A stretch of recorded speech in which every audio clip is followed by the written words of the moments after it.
All right, here's our red Terran player. He got rolled over last game. Is he gonna come back? He is. Slayers MMA. Slayers MMA.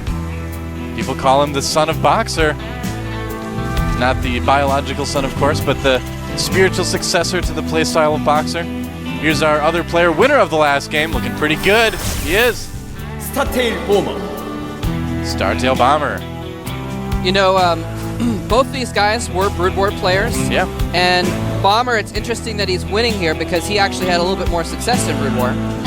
I was kind of amused to find out that MMA, he almost got into the OSL once. He went through the prelims, and he lost in the finals of his preliminary round to a pretty mediocre Protoss player named Iron. MC, Iron, for those of you that didn't follow StarCraft 1, MC actually beat MMA in the finals, and he got into the OSL instead. That was MC's one chance in the OSL. Immediately got slaughtered by 0 in the first round, but kind of interesting. And then I look back, MC actually beat Songho and Gonzi, both StarCraft 2 pros now as well. But anyway, Bomber did a little bit better. He had some Pro League appearances, that kind of thing, so very just cool. a little old school trivia for you. Now we do have both players scouting each other at the exact same time. Wall up for Bomber, that's kind of interesting. Yeah, that is interesting. Maybe, you know, we've seen a lot of shenanigans in TPT on this map. Yeah. I'm not surprised he's being a little bit safe. In fact, I wouldn't be surprised if they go and scout around for proxy racks and stuff. He could be doing it because he genuinely wants to hide something from his opponent, or he could just be doing it to make MMA think that he wants to hide something from him as well. Anything you can hide, and if you see on the top of the minimap, there you go. 2 gas already from MMA as well. Bomber's so. SCV running around checking for proxies and stuff. Yeah, 2 gas at once. Yeah, very fast 2 gas actually. No command center. Very fast 2 gas. This is interesting. Nope. Oh, second command center going up for Bomber. Oh, okay. He's gonna sneak he a actually gold wasn't base. scouting for shenanigans. He was doing shenanigans. He was shenaniganing. Committing shenanigans. Yep. So the shenaniganery. Shenaniganry, yes. Of shenaniganery of Bomber. Successful so far in that it just started 2 seconds ago, so has been scouted. MMA taking command center as well. But getting those 2 gas, I'm really curious to see what he's going to do with that. I mean, you can go Cloak Banshees, you can go Blue Flame Hellion. He's a lot of those openings require those 2 gas. Sorry about that. He's starting to build up gas, but no. Oh, he did start a command center. Yep. Okay, there's the factory. I was like, where's the factory? But he does have a factory going down now as well. Might change to Protoss, go Dark Templar, who knows? Who knows? Dual Sight has strange effects on players. It has 2 different environments. Who knows what other magical auras exist about the map. I love the cute little tiny warp gates for the towers. It's just so adorable. It's just, you just want to cuddle with him. I just want to cuddle warp gate. You know, I went to the E-Mart here in Seoul the other day. Oh, yeah? It's like a big, like super Costco plus Walmart combined, everything there. And they had a cage with like 6 baby bunny rabbits.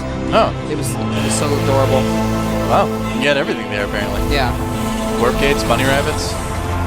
MMA taking a reactor on his barracks. Do you remember who we saw do this with the hidden command center? Spidey pulls down, but the SCV forced away by Marines. And there's going to be some mules at that gold pretty soon. And if Bomber can get that up, that's going to be pretty good. Sorry, what were you saying, Bill? Who was it that hit the command center at the gold? That was Marine King. That's right. Yep, Marine King versus MC. That's right. That was kind of a silly game. But he ended up winning the series. Yeah. Now, at this point, Bomber does have a little bit of an advantage. He's starting to mine off that gold. He went for a lot of racks instead of teching. So he's way behind on tech. I mean, this starport's going to land on this tech lab in a moment. Yeah. But he's not going to have Banshees out in time for this pretty significant push. Yeah, Bomber moving out with about a dozen Marines. He's going to hit the front, and he doesn't have stim or any upgrades yet. But here they come. You know, it's even more dangerous than a dozen Marines. 15 Marines. Well, I was going to say a baker's dozen, but 15 Marines is actually even more dangerous. Of course. Yep. Now, the one thing that MMA really needs to worry about is lava coming up from the ground on this map. Yeah, he's on the lava side. Yeah. He's going to have Banshees flying over that lava. He's going to have them cloaked, but lava doesn't care about cloak.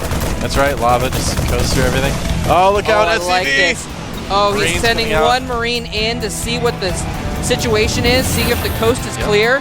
and now rallying together Look at all those SCVs. a at the total goal. of 16 more Marines, and he I has like it. 4 barracks rallied there, a factory going up, and that high yield with a couple mules on it and 5 or 6 SCVs is allowing him to produce out of 4 barracks, tons and tons of Marines. I don't know why he's not going in yet, though. Now, here's the he might thing, be waiting though. for combat shields, which is going to be about 20 seconds. Here's the thing, Bomber's been using all his energy very quickly on the mules, and of course it's going to be Banshees with Cloak from MMA, And so Bomber might be caught pretty unawares. He might not have the energy for a It's scan true. right away. And all of his Marines are rallied to the front, so this Banshee coming in from the south This could do a lot of is going to damage. be pretty unopposed. Engineering Bay just completing, but not going to have a turret anywhere near in time. You have to see what happens. Here comes the Banshee from MMA. Right. Going to work on those SCVs. I've got a feeling he's going to be able to cause a lot of damage if he manages to snipe the SCVs building the turrets. And I don't know why he's not bringing some Marines back. He needs to go in now, though. He just finished combat shields. He's got an advantage. There's one. He could easily counterattack, but this Banshee doing so much damage. What? 7 kills. Bomber doing? Right now, yeah, the Banshee already up to 10 kills. And in the top Bomber left, pulls back. Oh, the he SCV scouts spots it. it. Uh-oh. Mom's home. Jig is up. I'm not sure what exactly Bomber's doing right now. Well, he's bringing some Marines back, it looks like, possibly. No, he's not. They're up at the gold base. And right now, MMA basically able to hammer the base of Bomber unopposed with those Banshees. Doesn't even really need Cloak at this point. Save a little bit of energy there, although it does cost some energy to start Cloak again. So. Both players hovering over 200 Oh, APM, that by the way. starport is not in the right place either. And he catches one of the Banshees on Cloak. The other one just runs out of energy and is going to get away for the moment, but Bomber's Marines trying to find something to do to make themselves useful. yeah, I'm so surprised that he's not doing anything with those Marines. They've just been sitting around. I guess maybe he didn't know it, but he could have easily counterattacked MMA. The window of opportunity is gone now. Yeah. But he could have easily counterattacked or something, but he didn't. He just moved his Marines up to the gold to try and protect it from, and now he's moved them away as the Banshee comes over here. Another Expo coming out for Bomber. That Banshee, though, doing more damage at the gold expansion. Bomber, though, ahead in supply for now, but that's going to change pretty soon if he doesn't do something. Yeah, but the thing is he's not really fully mining off that high yield. Not anymore, no. And MMA has a fully saturated secondary, so he's actually got a higher income right now. He's playing so passively. I mean, I feel like Bomber needs to do something, to Okay, get back. well, actually, speaking of which, All right. we do see in the middle of the map, actually now towards the right it of the looks map, like a drop as there well is going a up. drop going into There it Bomber, is. I'm sorry, MMA's main, and I don't think he has Boy. any idea this is coming. This I don't could think he actually does do either. major damage. Those SCVs are not Stim going to be able to is finish their supply upgraded. depots. He could do some major damage here. The Marines are coming back up. They don't have any medevacs to accompany them, though. And charging in the front at the same time. Bomber tries to run to the back. Oh, he's going to get so many SCVs here in the front. No, he's targeting down the orbital. Smart decision by Bomber. He can get rid of that orbital. That is huge.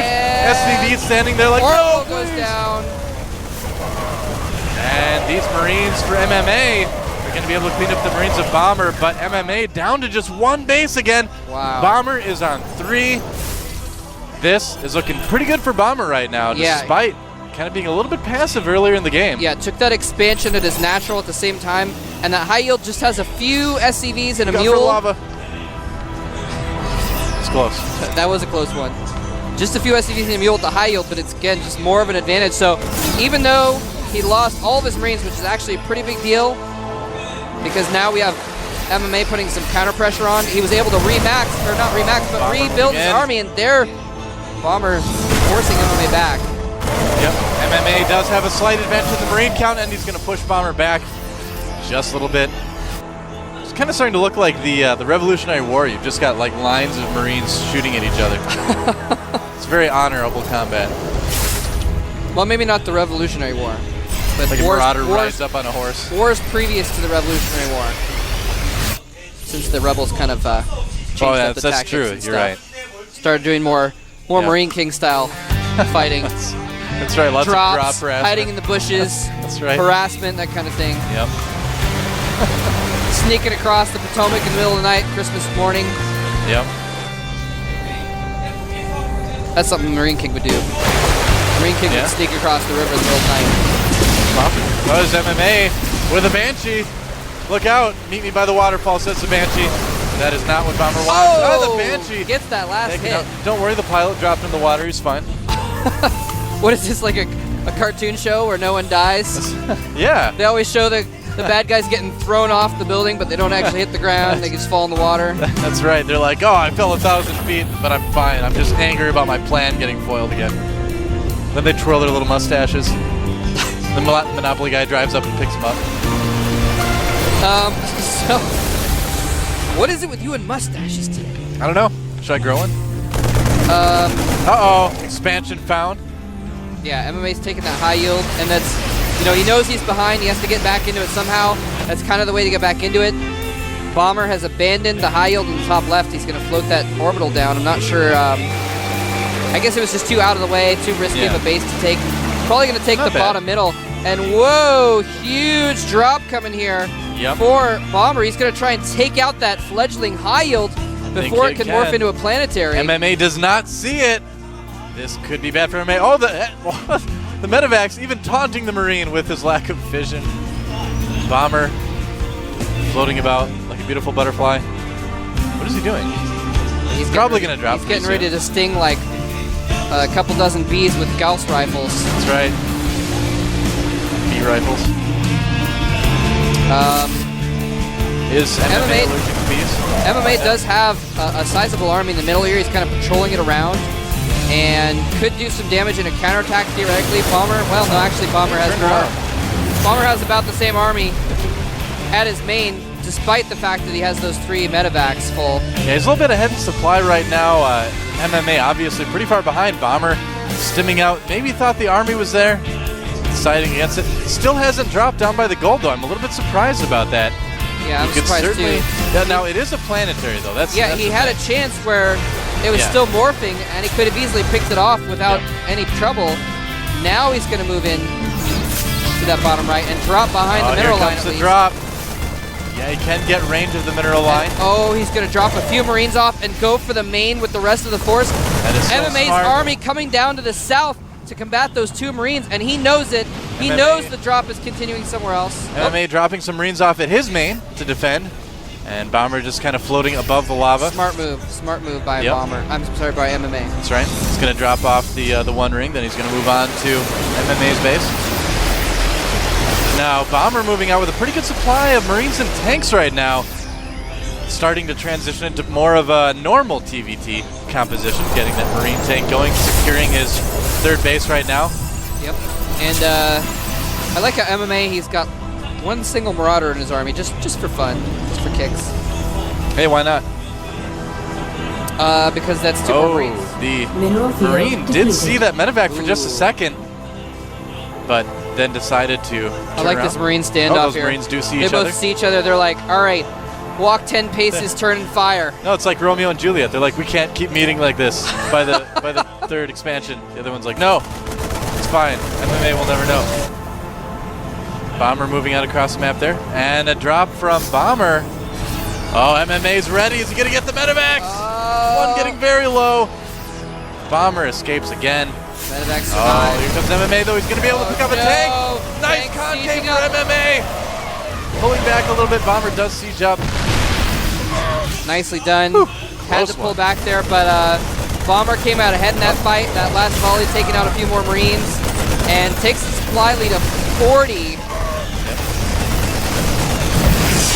And, losing that medevac and a drop coming in from Bomber. Medevac goes down, but here comes Bomber again. Oh my goodness. The there is a siege tank there, but he's going to take out the natural expansion of MMA yet again. Oh my gosh. MMA still held to just 2 bases right now. And you know what? Oh, counterattack from MMA. Is only mining at the high yield. He just ran out. And actually, hold that thought. Big battle coming in here. And Bomber's army's out of position. Oh! Oh, the command center getting so low. Oh, Bomber's army all the way at the top right. Not there to defend, but instead of going in for the kill, MMA turns around. MMA is just everywhere right now. Taking out more tanks. MMA doing tons of damage. And that's the advantage of having the primarily bio army, is you can be more mobile, You can run around more. He's got more medevacs, so he's able to heal them up as well a lot better. He's still behind, but this is what he'll need to do to get ahead. He's going to pick up a couple more tanks right here, getting one. Chased away by Bomber yet again. And Bomber may just decide to push this. He's got a lot of Marines. If he loses this, he's going to lose the game. And Bomber's going to advance because if he loses that high yield, that's the only place he's mining right now. Bomber completely breaking through, and all he needs to do is stim down and kill that planetary, and he will secure the series and advance to the semifinals. Hiding in the bushes for now, and MMA knows that he's bringing everything he has down to that location. He knows that the series is on the line with that base, and it looks like Bomber is just going to be content to hold that position and this is going to be the last stand. But he is giving MMA a chance to defend, which is... Here we go. Siege tanks moving in, taking some fire from the planetary, but they're going to be able to do a lot of damage. Wow. Not even risking the Marines, just playing it totally safe. He's got 5 times the income of MMA right now, so he can afford to do this. And here he comes in for possibly the last battle. Takes out the planetary, and one last counterattack is probably going to take out a lot of these forces. MMA. But MMA, walking that over, is actually going to hold that. He's going to fly his main orbital down there. MMA's going to counterattack now. MMA has no income at all, and I don't think he can break this planetary. No, another huge force coming in from Startail Bomber. I think if he loses that force right now, that's going to be GG. There it is, GG! Wow. Bomber taking the series 2-0, just as he told us. Yeah. Wow, and doing it in spectacular fashion. Said he was going to do it, and he did it. Very well played. And you know what? I don't want to take anything away from Bomber. You know, from MMA. Bomber just made him look like a little bit of a nub there, but he played really, really well in that series as well. So hats off to him. MMA understandably disappointed, of course. I mean, he did make it pretty far. He's going to the up and down matches, and I've got a pretty good feeling we're going to see him in Code S next season. Yeah, he is in the up and down matches still, so and they're going to be crazy. That's not the end of his GSL run by any means. He's got a decent chance of getting into Code S regardless. Just happened to come up against a superior player in this round, and it's going to be knocked out. And Bomber, Startail Bomber, going to the round 4 like a boss. Going to be facing the winner of our next match, which is going to be another spectacular Terran versus Terran between a couple, I think, less famous, but still very good up-and-coming Terran players. And it's also the revenge match as well because, of course, TSL Alive took out Slayer's Boxer, and now he has to play Slayer's Ryung, another pretty good Terran from Slayer's. So it's kind of like one of those kung fu movies, you know, where like the master dies, the student is like, I'm as good as the master now, so I'm going to take out the bad guy. Not saying that TSL Alive's a bad guy, but very samurai-esque as well. Will Ryung die in his attempt to avenge his master, or will he succeed? Although hopefully he doesn't succeed and then commit seppuku. Well, why would you do that if you succeeded? Well, if you were in the samurai code, you know. I don't know. Once your master's gone. Is that the Terran code? Yeah, if you failed your master, you're supposed to commit seppuku because that's your punishment for failing your master and letting him die. Well, let's hope I actually studied samurai for a while. Anyway, does not follow that. Let's hope there's no suicides in the world of StarCraft today. Let's hope for just some good Terran versus Terran games. Ryung versus Alive. The first map is going to be Zelnaga Fortress, a very interesting map. I really like that map, actually. I think it's going to be cool. It's a 3-person map. It makes for some good TVTs because there's kind of like a back route you can take below. A lot of drops happen on this map, that kind of thing. Kind of a wide open natural, so we might see some positional play like we saw in that first game between Bomber and MMA. So this is going to be an excellent series. Game 1 is about to start. Let's go see what happens.